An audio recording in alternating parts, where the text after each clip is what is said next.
Olá, alunos do segundo ano, tudo bom? Como é que vocês estão? Estão conseguindo se organizar? Espero que sim. Eu estou aqui, #em casa, mas com muita saudade de vocês, saudade das nossas conversas, da nossa interação, de olhar para vocês, perguntar como vocês estão, do sorriso de vocês. Então, realmente estou com muita saudade, tá? Mas a gente vai continuar o nosso trabalho por aqui, né? E qualquer dúvida que vocês tiverem, eu quero que vocês me mandem mensagem pelo fórum, tá? Lá no nosso ambiente virtual de aprendizagem, para que a nossa comunicação fique cada vez melhor.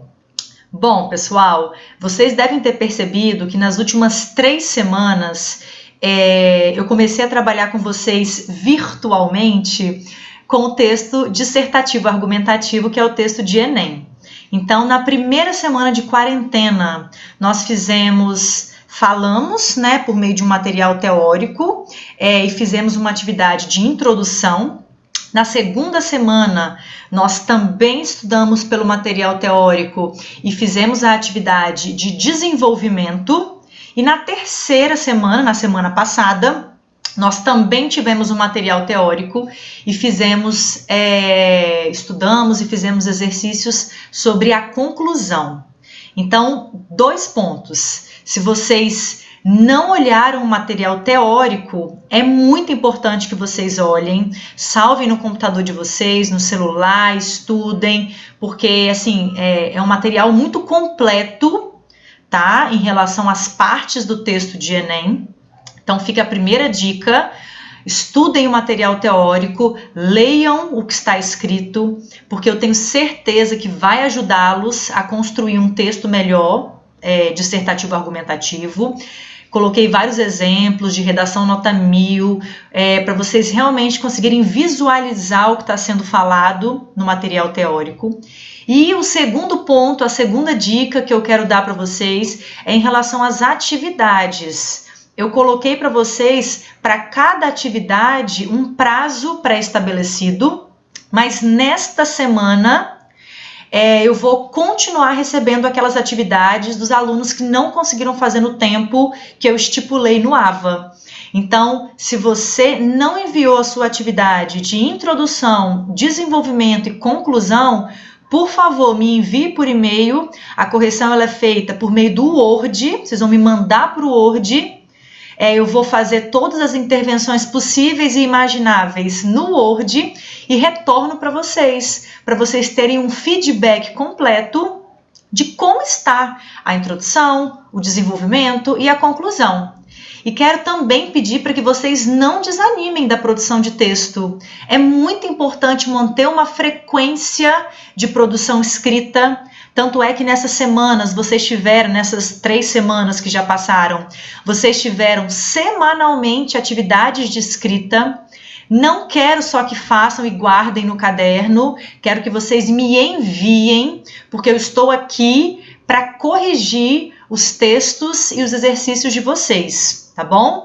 Então, para a gente crescer na escrita, para a gente conseguir uma nota melhor, não só em Enem, mas onde vocês quiserem, nós precisamos de treino, precisamos de prática. A gente já conversou sobre isso nas nossas aulas presenciais, que a escrita, ela é prática, ela não é dom, ela não é, enfim, milagre, tá? Ela é sentar a bunda na cadeira e escrever. Então, eu quero que vocês façam isso, não deixem redação de lado, tá? Porque vai fazer falta no futuro, tá bom? Então, olha lá, estou chamando a atenção daqueles alunos que não me mandaram ainda as atividades e, excepcionalmente, nesta semana, eu vou recebê-las, tá bom? Então, é isso.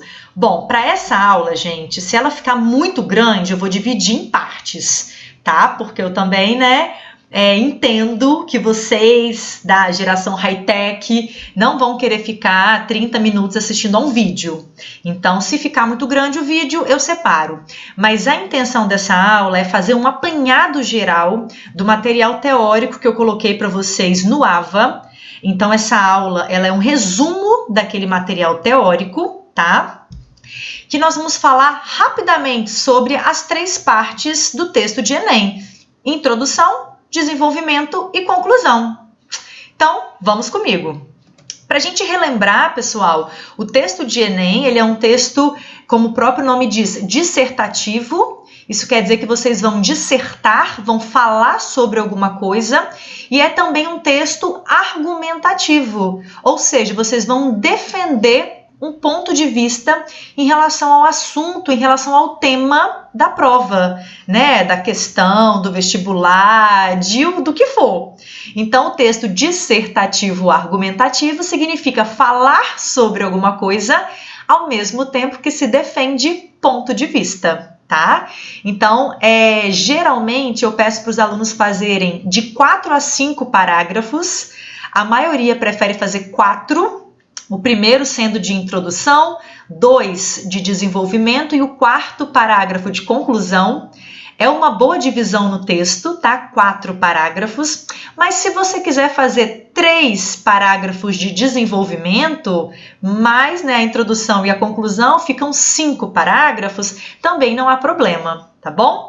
Então, o que não pode faltar na sua introdução para ela ser uma introdução nota 1000, que é o que a gente espera? Primeiro, é saber que o objetivo da introdução é situar o leitor acerca do que será tratado no texto.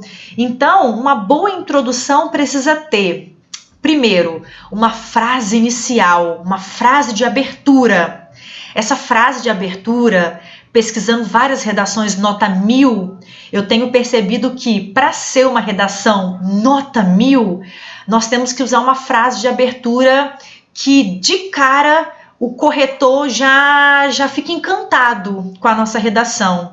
Então, é importante a gente fugir daquele começo atualmente no Brasil. Esse não é um começo bom, tá? Então, o ideal é que a gente utilize uma frase de abertura que faça referência a algum filme, a alguma lei, a algum evento histórico. Na própria coletânea da prova, vocês encontram isso. Mas é claro que se você conseguir pensar criticamente sobre o tema e conseguir lembrar das suas aulas de história, de literatura, de geografia e conseguir usar um evento externo à prova, vai ser muito valorizado, tá bom? O segundo ponto que é primordial, obrigatório num texto de Enem, na introdução, é o tema. O tema é moleza, porque a prova te dá. Mas eu coloquei aqui atenção para as palavras-chave, porque, por exemplo, se o texto fala de algum problema no Brasil, geralmente o Enem faz isso, né? Coloca no finalzinho do tema no Brasil, publicidade em questão no Brasil, mobilidade urbana no Brasil. Então, é importante que vocês, na introdução, também coloquem que a discussão de vocês vai ser acerca dos problemas do Brasil. Então, esse tipo de palavra, essa palavra-chave, ela tem que aparecer na introdução de vocês. O tema tem que ser colocado completo. Não quer dizer que vocês tenham que colocar com as mesmas palavras. Ao invés de no Brasil, vocês podem colocar brasileiro, brasileira, contanto que vocês consigam acrescentar essa informação à introdução.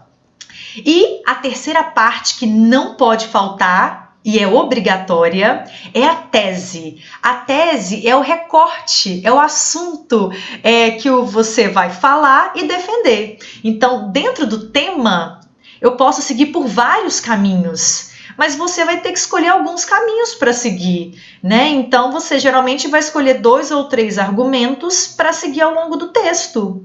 E esses argumentos que você escolher seguir, vai ser sua tese. Então, é o recorte sobre o assunto. Os assuntos que caem no Enem são assuntos muito gerais, né? São assuntos que dá, como dizem por aí, pano para manga. Então, para o seu texto não ficar com 100 linhas, você não teria esse espaço, você usa uma tese, você usa um recorte do tema, que vai ser aquela parte do assunto que você vai focar, são os seus argumentos. Então, para que vocês entendam melhor tudo isso que eu estou falando, eu coloquei 3 exemplos de introdução. Todos os exemplos que eu uso nos slides são de redação nota 1000, não só nestes slides, tá, desta aula, como também nas aulas anteriores. Então, por exemplo, no tema último, né, do Enem do ano passado, Enem 2019, a democratização do acesso ao cinema no Brasil, vejam que as 3 partes obrigatórias da introdução, elas são muito bem separadas. Então, vejam só, esse aluno, ele começou com uma frase, na verdade, eu até apontei aí que são frases iniciais, né, porque ele colocou mais de uma frase, ele colocou 3 frases, estou aqui tentando ver 3 frases, não tem problema, vocês podem usar 3 frases, tá? Então, olha só, a arte existe porque a vida não basta. Com essa frase, o escritor brasileiro Ferreira Goulart evidenciou a necessidade de intervenções artísticas na existência humana. Dentre elas, uma tem grande destaque, o cinema. Então, vejam que a pessoa escolheu uma frase que já dialoga com o tema. Mas o tema não é cinema. Lembra que eu falei que a gente tem que colocar as palavras-chave na redação, na introdução, sobretudo? Então, a gente vai ter que colocar em algum lugar a questão da democratização, do cinema, né? Porque senão vai ficar incompleto. O outrora misterioso espetáculo de luzes e sombras, né, do cinematógrafo dos Lumière e das peripécias de Carlito se tornou, em pouco mais de um século, um excelente veículo de entretenimento, expressão e crítica. Aí agora ele vai colocar a questão da falta de democratização, no entanto é um veículo ainda restrito. Vejam que ele não precisou colocar exatamente a palavra que apareceu no tema, mas ele colocou a ideia central, né, de que o cinema é algo restrito. Então é o tema. Especialmente em um país desigual e com pouco incentivo e valorização das próprias artes, como é o Brasil. Esse é um contexto distante para boa parte da população. Então vejam que essa falta de democratização está na introdução colocada pela frase, né, que é um veículo ainda restrito. Falou de cinema e falou que é no Brasil, né, artes como o Brasil. E a tese é justamente defender no texto que o Brasil é um país desigual, com pouco incentivo e com pouca valorização das próprias artes. Então, essa é a tese desse estudante. Vejam que ele colocou a frase inicial, uma frase que já quebra aquela ideia de lugar comum de atualmente no Brasil. Ele colocou o tema, com as palavras principais do tema, e colocou depois a tese. Ah, mas posso colocar uma parte do tema no final da tese? Eu tenho que estar tudo seguido? Não, pode colocar no final, desde que tudo esteja na introdução. Coloquei mais um exemplo para vocês sobre o Enem 2018, manipulação do comportamento do usuário pelo controle de dados na internet. Então, olha só como também que a frase inicial, ela quebra a ideia de senso comum. George Orwell, em sua célebre obra 1984, descreve uma distopia na qual os meios de comunicação são controlados e manipulados para garantir a alienação da população frente a um governo totalitário. Então vejam que o tema ainda não foi colocado, mas toda a frase inicial tem alguma relação semântica, de ideia, com o tema da prova, né? Senão não teria escolhido essa frase. Eu não, o estudante que fez. Aí depois vem o tema. Entretanto, apesar de se tratar de uma obra de ficção, o livro de Orwell parece refletir em parte, porque não é o livro todo, mas em parte, ele parece refletir a realidade do século XXI. Uma vez que, na atualidade, usuários da internet são constantemente influenciados por informações previamente selecionadas, de acordo com seus próprios dados. Ou seja, esse é o tema: manipulação do comportamento do usuário pelo controle de dados na internet. O aluno ele se apropriou do tema, mudou algumas palavras, mas ele colocou a ideia que foi o tema. Vejam, pessoal, que a gente não pode citar uma frase inicial e depois colocar o tema sem fazer uma comparação, uma analogia, sem provocar uma relação da frase inicial com o tema da prova.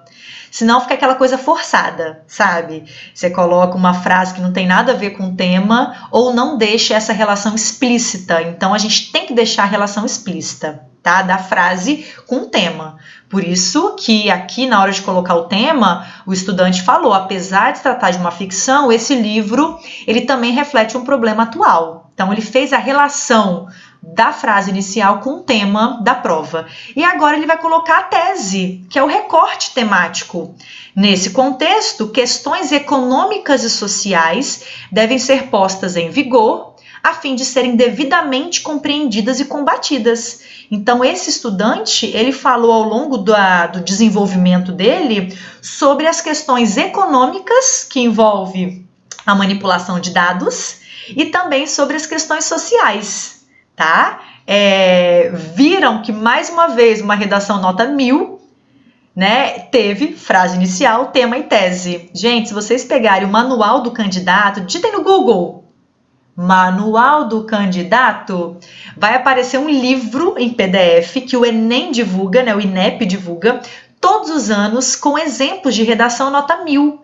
Primeiro ele fala de todas as competências, das 5 competências, e no final do material ele coloca vários exemplos de redação nota 1000, inclusive é de lá que eu tiro essas redações. E vocês vão perceber que todas as redações, elas seguem esse padrão, frase inicial, tema e tese. Então, é claro que tem uma estrutura por trás do texto de Enem, né? Que não envolve decoreba, tá? Envolve prática, escrita e conhecimento sobre o gênero. A última introdução que eu coloquei para vocês é sobre o Enem 2017, Desafios para a Formação Educacional de Surdos no Brasil. Olha só como começa esse texto. Na antiga Esparta, vejam, pessoal, que de tantas redações que começam com atualmente no Brasil, existem muitos desafios educacionais, enfim. O corretor, quando ele pega uma redação que começa na antiga Esparta, o olho dele começa a brilhar.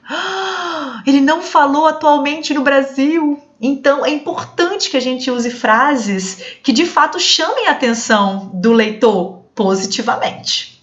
Então, na antiga Esparta, crianças com deficiência eram assassinadas, pois não poderiam ser guerreiras, profissão mais valorizada na época. Então, pegou uma frase inicial, agora eu tenho que fazer a relação dessa frase com o tema.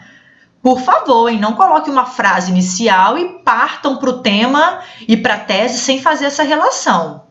Na contemporaneidade, viram que ao invés de colocar na atualidade, que já é uma palavra muito clichê, o aluno sabiamente colocou na contemporaneidade. Tal barbárie não ocorre mais, porém, há grande dificuldade para garantir aos deficientes, em especial os surdos, o acesso à educação. Aqui foi colocado o tema: Desafios para a Formação Educacional de Surdos no Brasil. Devido ao preconceito ainda existente na sociedade e à falta de atenção do Estado à questão.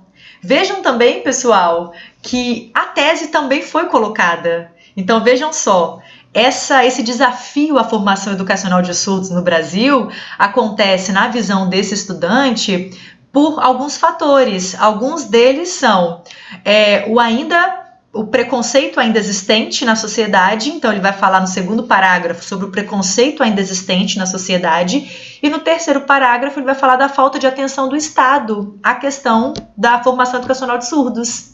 Então vejam, ele colocou 2 argumentos, ele fez um recorte do tema, ele poderia falar de várias outras coisas, mas ele quer falar sobre o preconceito que ainda existe e sobre a falta de atenção do Estado.